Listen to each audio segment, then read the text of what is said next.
Starting. I hope so, because I already fucking hit the button, so I hope it's actually going. There's no more gin in my cup. Yeah, that's good. Gin's nasty. Yeah, it is. It's fucking This is disgusting. gross. Vodka is the way to go. I'm a bourbon boy. Welcome to Best Buddy Spookies, the one-stop shop for everything we talk about. And what do we talk about? The hell if I goddamn know. Whatever, We don't know where this is going. Whatever comes out of this mouth. Jesus. Oh, phlegm right now. We were sick not too long ago, but now we feeling better. Yep. You'll see 3 episodes in the pipeline where we just look fucking dead. I don't even have my goddamn eyes open. Yeah, you look like you were sleeping. Yeah. You weren't, but you look like it. It looked like my organs was failing. Yeah. And I was wishing for sweet death Yeah. to take me. We looked like everything was shutting down on camera. Right? On camera. Yeah. We still did it. We still recorded. Mm-hmm. We still did it to bring you quality entertainment Dedication. at the price of our lives. But today, we talking about A classic. We're going old on this. We're going back in the day on this one. We going back to 1998. We talking about one of my favorite goddamn motherfucking movies, Blade, with Wesley goddamn Snipes. Ooh, I fucking love Blade. Hear me out. Let me start off by saying Iron Man did not save Marvel.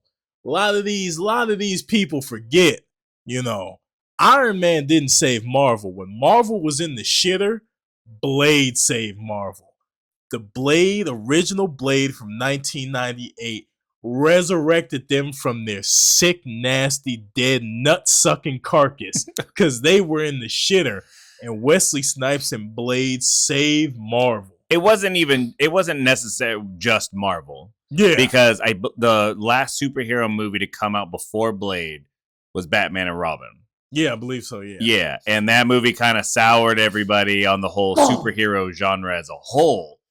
And then Blade came out and Blade was the one that kind of catapulted just 180 that whole superhero genre into just this massive money-making powerhouse of a fucking movie franchise that it is now genre.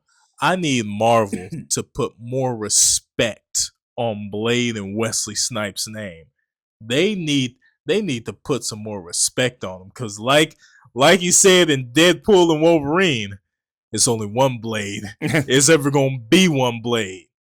Mind you, side note again, they need to just. Marvel's been trying to make that fucking Blade movie for about 5-6 years. It feels like a decade now. Marvel needs to just stop. They need to stop. That Blade movie is never getting off the ground. They have failed, I think, 3 or 4 times already. Yeah, they're never gonna stop. They should just give up.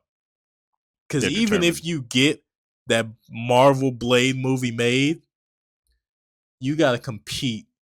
You gotta compete with the 3 original Blades. Mind you, the 3rd one's iffy, but that 1st and 2nd one, solid fucking movie. Solid fucking movie. I think the trilogy as a whole, is pretty damn good. One was good. One is good. That's what we're gonna talk about today. Yeah, 2 was so good. 2 was on another level. Yeah. Made by Guillermo del Toro. Yeah, and I enjoyed 3. I did enjoy 3. I think one of the biggest selling points of the 3rd one for me, just because growing up, big wrestling fan, I was like, Triple H, he's in Blade. I'm gonna go see it. That was very random. He felt very out of place in that movie. Yeah, but he had a spine buster on somebody, so it was good. Yeah, he felt very out of place for me. That was the one thing about the movie. I was like, I don't think we needed Triple H. I love Triple H. I was like, I don't think we needed him in here. Yeah, but I mean, look way he looks now. He'll be in God of War movie. He'll play Kratos, right? But we're talking about Blade, 1998, the original, the first of the trilogy. Daywalker. That techno scene. I don't even know where to fucking start with Blade. Oh man. The Blade origin story in here was a little bit different from the comics. That's a whole nother subject. But just the intro to this fucking movie was fucking nuts. The blood rave? Yeah. The blood rave? Oh. Nigga, what? What? That is one of the coolest opening scenes, I think, in any movie. Like, that shit just out of nowhere. You're at a rave, people are dancing. You're like, okay, not sure where this is going, but let's see where it goes. And then the sprinklers kick off, and it's all blood. Just blood everywhere. And then you find out, like, everybody there's a fucking vampire except for, like, one person. That one dude who got brought by, the hot girl. Yeah. And that was your first red flag already. And he's just like, he tastes it, and he's just like, what the fuck? And then she comes to him and just like, what's wrong? And shows her fangs, and man, shit. Yeah. And then fucking Blade shows up. Then they start kicking him on the ground and shit. I was like, yeah, God damn. Like beating him up and shit. Then they tenderize their meat before they eat it. Then he stops right at Blade's feet, and that was the intro. And Blade's just there, and they're just like, oh shit, it's the Daywalker. Yeah.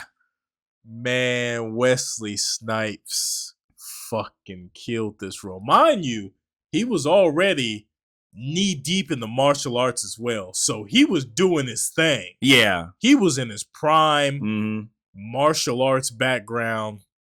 Man, that intro when he was just going off in the blood rave. Mind you, I remember seeing Blade when it first came out.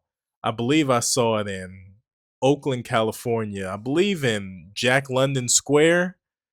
Nope, it was Emeryville. It was Emeryville in California. I remember. Jeez. It was a big fucking deal. Cause before that, like the only black superhero movie that came out was like back in the day, like Blank Man, Meteor Man. If you don't know who those are, you ain't old enough.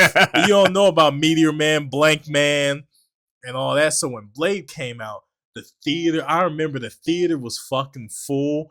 They was at the projector screen up top. They were throwing down posters.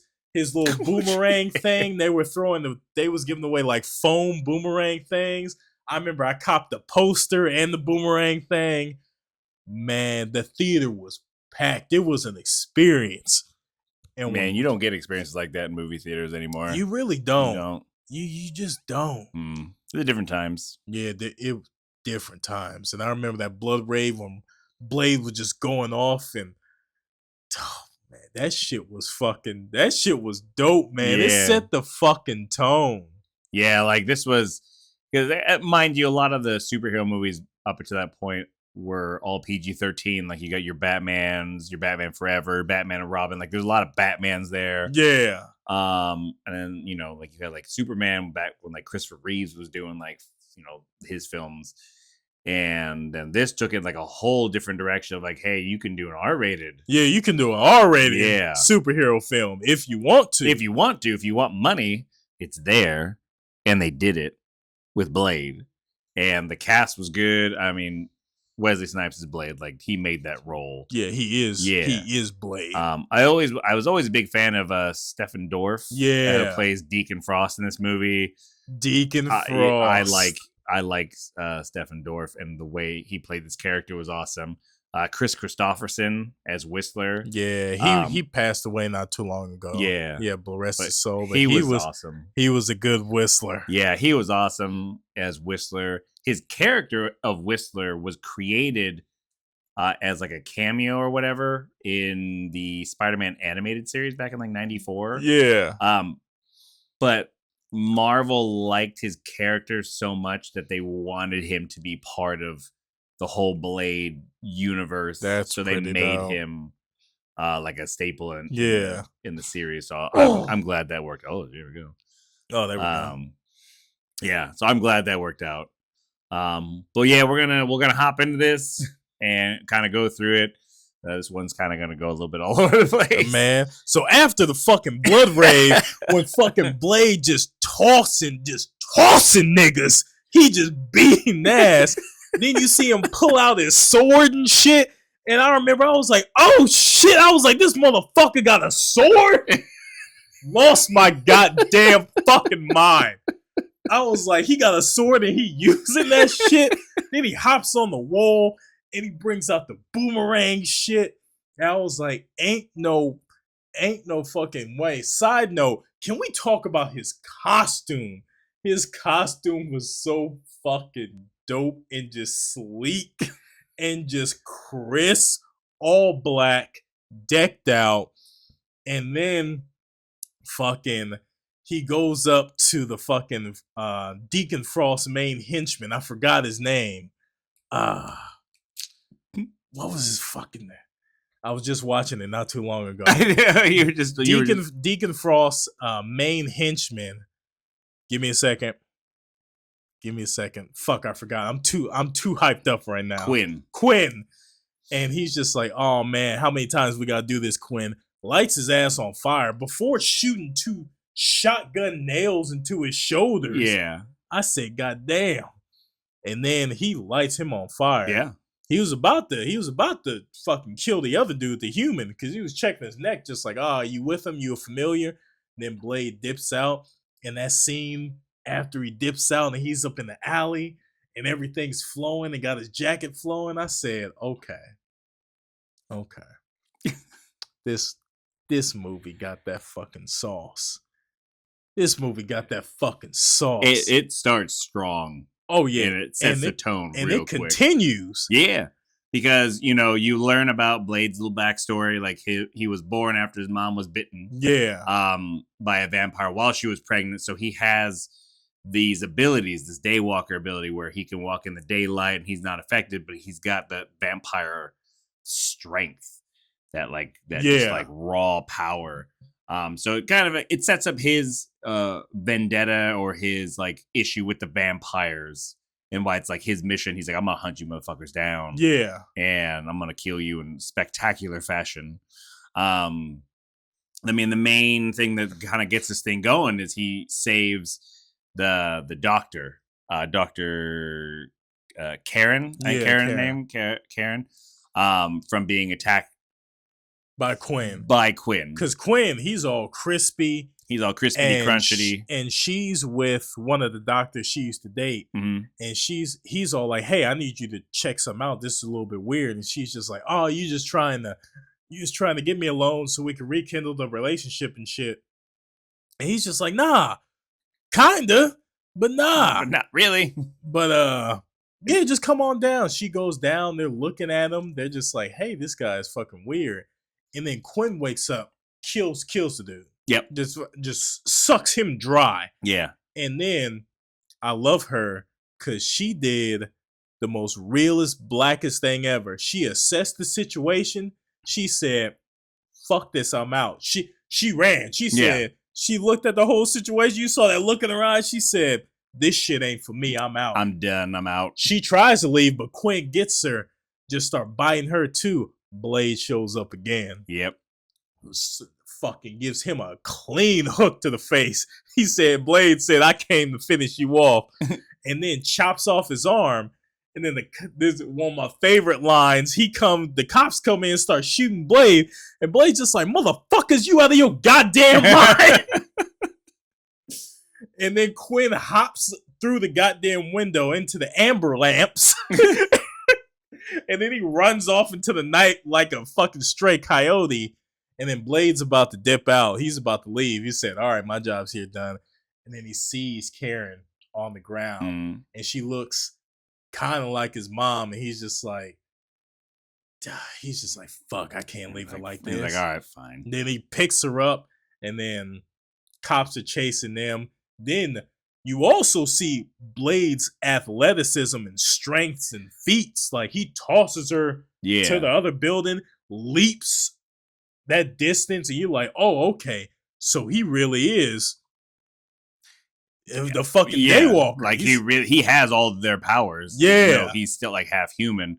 And it's crazy, like, because I think maybe people don't remember it, but like during this time, especially this movie, Wesley Snipes was a big fucking dude. Yeah, he was. He was a big dude. Like that dude was jacked. He was And Wesley was in his prime. Yeah, like dude was huge. Yeah.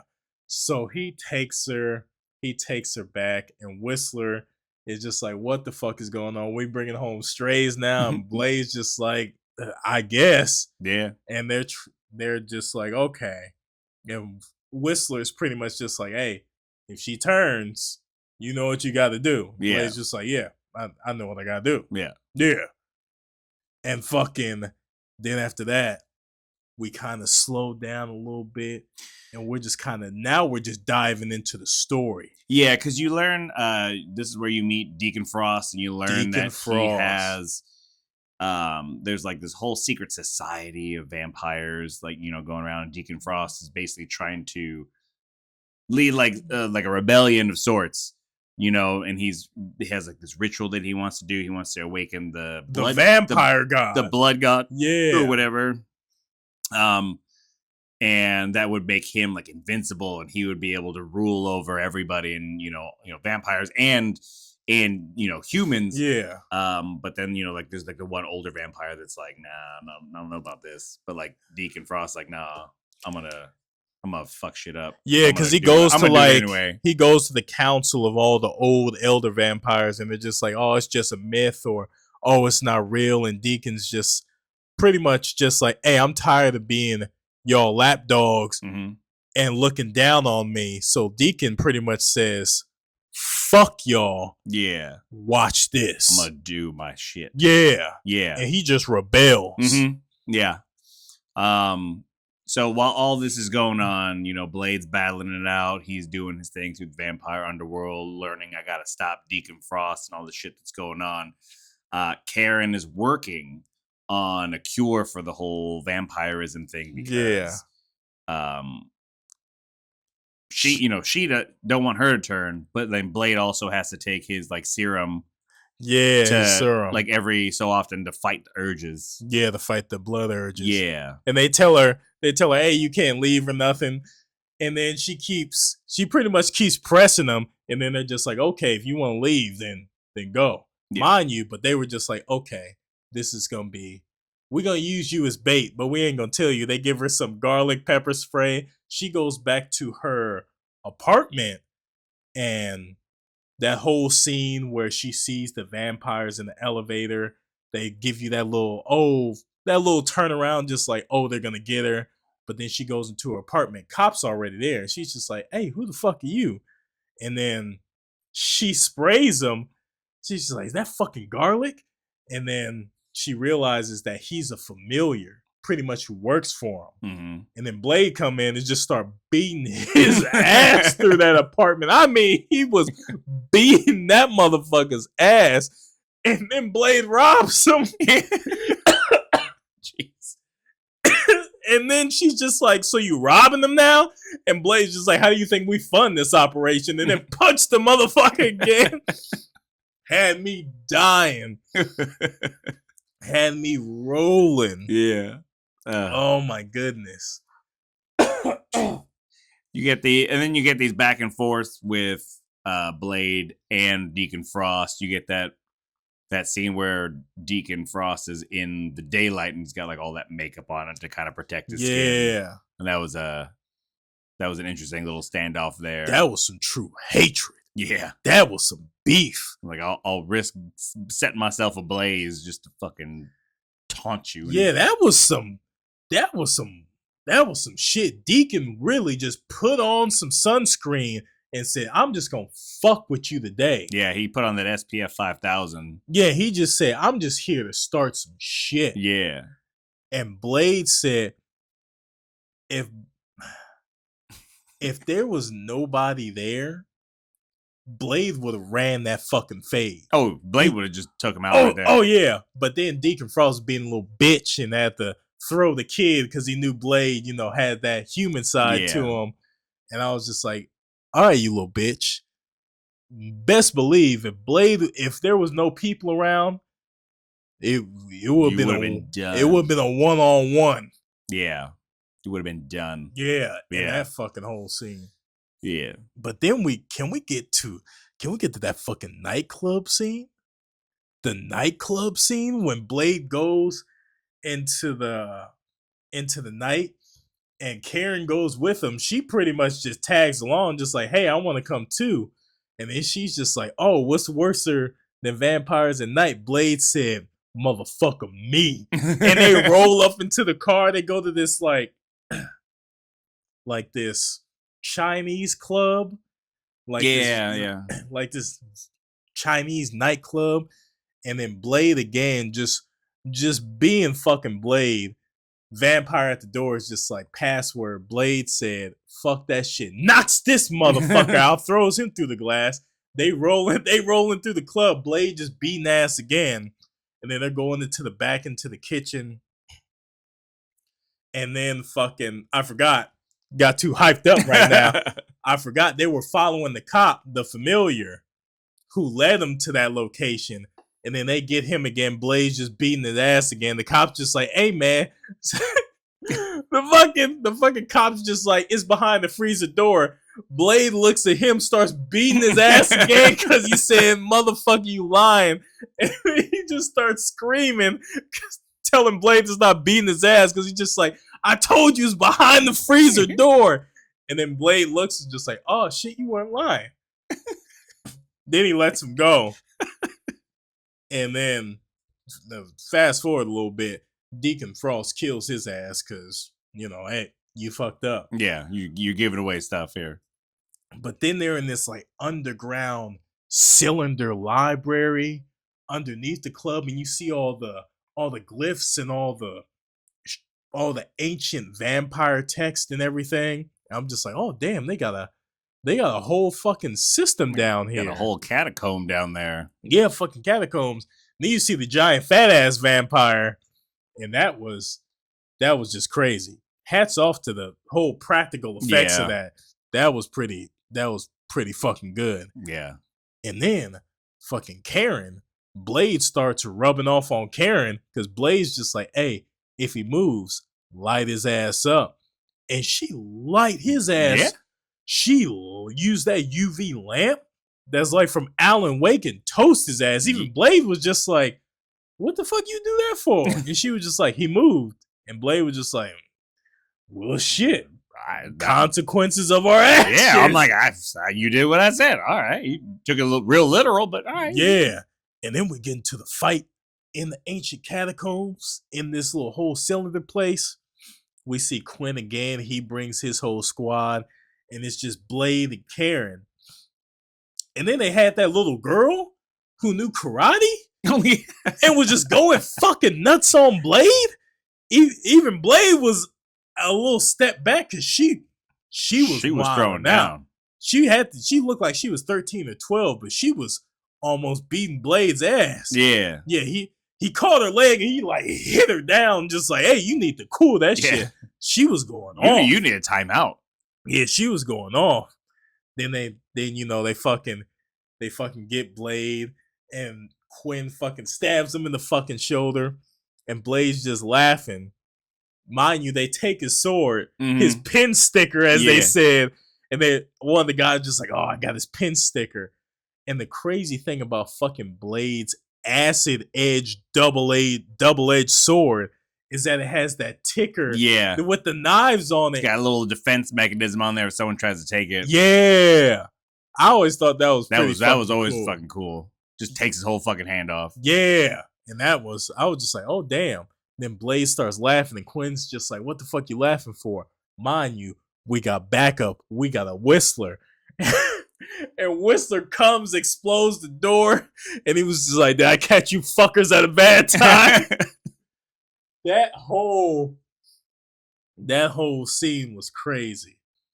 Then they go through the train, pretty much the subway. Yeah, the subway underneath, and that whole interaction was crazy. Yeah, that shit had my ass cheeks clenched. I was like, oh damn, especially when they was coming for him. Yeah. And then Blade grabbed the moving train. I was like, you know that motherfucker's strong. Yeah. You know that motherfucker's strong. Yeah, he's on that different sauce. Yeah. And then we get back into the movie. where Deacon Frost is still on his hunt for this god vampire. Fucking, he's just still starting beef. He kills one of the head elders, Yeah. who was pretty much the head of all the elders. He kills him. Yeah, because he was had enough of Deacon Frost and his bullshit that he was trying to do and all the chaos and just madness he was doing. So he had like, nah, I had enough of you, and Deacon Frost was like, nah, I'm gonna kill you. The way they killed him and just the way he died, that was like visually, that was just crazy. Yeah. Yeah, that was some crazy shit. Mm-hmm. I was like, God, just the way he died looked painful. Yeah. Yeah, it looked fucking painful. Yeah, it was not an easy way to go. Yeah, like God damn, I still visualize about that. I'm just like, God damn, that motherfucker. Yeah, oof. His skin was peeling and oh man. Yeah. That Like shit Blade would have killed you quick. Yeah, that shit was crazy. Yeah. I just love this fucking movie so goddamn much. I bought this shit on. They got a couple steelbooks of Blade, like different versions. I got one of them. I kind of want to get the rest just because. Yeah. Just because I love the movie so damn much. They're good movies. It's just a solid fucking movie, and it holds up well today. Yeah. Yeah. No, I agree 100%. Oh yeah. Until like we kind of talked about this too. Like, I know I'm kind of like fast forwarding to the end where you finally have like the showdown between Blade and Deacon Frost after Blade sees his mom, realizes she's not dead. That was a trip. And it was like a younger, like, just like perfect version of her. Yeah. And I was like, ew. Yeah. I was like shit in age. Like now they look like the same age. Yeah, she was all up on Deacon Frost, and I said, ew. I was like, yuck. Yeah. I was like, yuck. If I saw my dead mama all up on Deacon Frost touching his hairy ass chest, now I really gotta beat your ass. Now you gotta die. I really gotta fuck you die. up. Like, you got my dead mama rubbing all up on your back, your hairy ass manly chest, trying to wrap herself on you like a Snuggie. Somebody, you gotta go. You gotta go. I can't fight you. I gotta kill you. You gotta die. You gotta die. That's my mama. Yeah, you gots to get got. My mama getting freaky on you. You gots to fucking go. Yeah. I gotta kill you. You went too far. I can't talk to you. Mm-mm. You gotta fucking die. There's no conversation that's to be had. Nasty. I remember watching it as a kid, and I was just like, that's nasty. I just saw his mama just like all up on Deacon Frost. I said, ain't no fucking bitch, ain't no way. Ain't no way. I'm killing you. Yeah. You gotta die. But yeah, as you was saying, fucking we get to like the final scene where, well, the final showdown, the big showdown where between. We realize that we need Blade's blood as the Daywalker, and Deacon Frost in this whole Aztec looking place, harboring the vampire god. They get Blade's blood, all that shit, the rituals going on. He got all the elders, and he succeeds. Yeah. And he gets all that shit is going on, and the drop of blood goes to Deacon Frost, and then the vampires, they sprout out into these winged demons. Yeah. And they start going through Deacon Frost, and he gets the power of the vampire god. And I was like, oh shit. Yeah. Then you got that showdown. And that shit was crazy. And then Blade kills his mama. Cause I mean, he gots to. Yeah. Just like, you're not my mama no more. Yeah, you're not my mama. He kills his mom. He's just like, I will release you. And then Blade's still weak. And then Karen comes and just like, hey, there's only one way you're going to get your strength. You got to drink my blood. Yeah. And he's just like, nah. He's just like, nah, I can't do that. And he starts drinking Karen's blood. And this give him a fucking superpower boost. Yeah. Like I'm surprised she was still alive because he was drinking. He was going. He was going. And she was like, okay. Mind you, he did lose all that blood earlier. Yeah, he lost a lot. Yeah, he lost a lot. Damn near drained him dry. Yeah, so he got Karen's blood. He drinks her, and then he gets revived. And when motherfucking Blade gets revived, yo, I remember being in the theater, and I remember being in that fucking theater and everybody going nuts because he fucking